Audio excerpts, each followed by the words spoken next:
Welcome to பசு விலாக்ஸ்ங்க. இன்றைக்கி ஒரு ட்ரையல் அண்ட் எரர் வீடியோ தான்.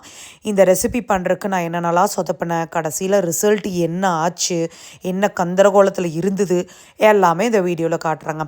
ஸோ நான் இன்றைக்கி வந்துட்டு இந்த ரெசிபி பண்ணுறதுக்கு ஃபுல் அண்ட் ஃபுல் வந்துட்டு ராகி மாவு தான் எடுத்திருக்கேன். இந்த ராகி கடையில் வாங்கி மாவாக வந்துட்டு மில்லில் அரைச்சி வாங்கினது தாங்க.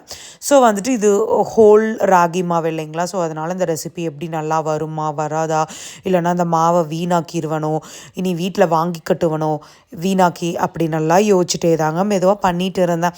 ஸோ வந்துட்டு நான் ஃபஸ்ட்டு இந்த ரெசிபி வந்துட்டு நான் அரிசி மாவில் பண்ணியிருக்கேங்க. பட் இதுதான் ஃபஸ்ட் டைம் வந்துட்டு ராகி மாவில் கொஞ்சம் ஹெல்த்தியாக பண்ணலான்னு சொல்லிட்டு அந்த அளவு எடுக்கிற இல்லைங்களா, அந்த கப்லேயே வந்துட்டு எல்லாம் அளவு பார்த்து பண்ணினா கடைசியில் இந்த ரெசிபி ஹிட் ஆயிடுச்சுன்னா நெக்ஸ்ட்டு குக்கிங் வீடியோவில் போடுறதுக்கு கரெக்டாக இருக்கும் இல்லைங்களா. அதனால் இதை ட்ரை பண்ணிகிட்டு இருந்தேங்க.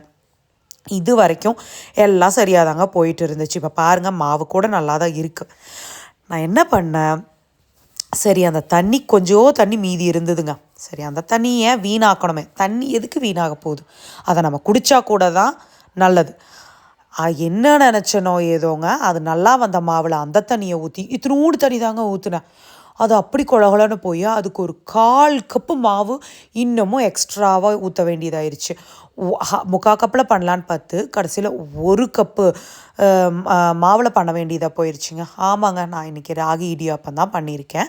ஃபஸ்ட்டு வந்துட்டு நான் 1 கப்பில் வந்துட்டு நான் அரிசி மாவில் பண்ணுவேன். அப்போ ஃபுல்லாகவே வந்துட்டு இந்த அச்சில் பிடிக்குங்க.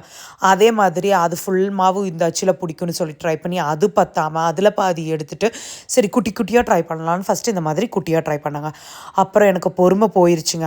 அதுக்கப்புறமா ஒரு பெரிய இடியாப்பமாக மீதி இருக்கிற எல்லா மாவுலேயும் சுட்டு இங்கே பாருங்கள் எவ்வளோ பெரிய இடியாப்பம்.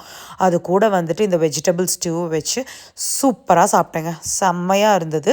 கண்டிப்பாக வந்துட்டு இதோட கரெக்டான அளவில் இனி ஒரு வீடியோ போடுறேன். தேங்க்யூ ஃபார் வாட்சிங். இந்த வீடியோ உங்களுக்கு பிடிச்சிருந்தா பசு விலாக்ஸ் சப்ஸ்கிரைப் பண்ணிக்கோங்க. தேங்க்யூ.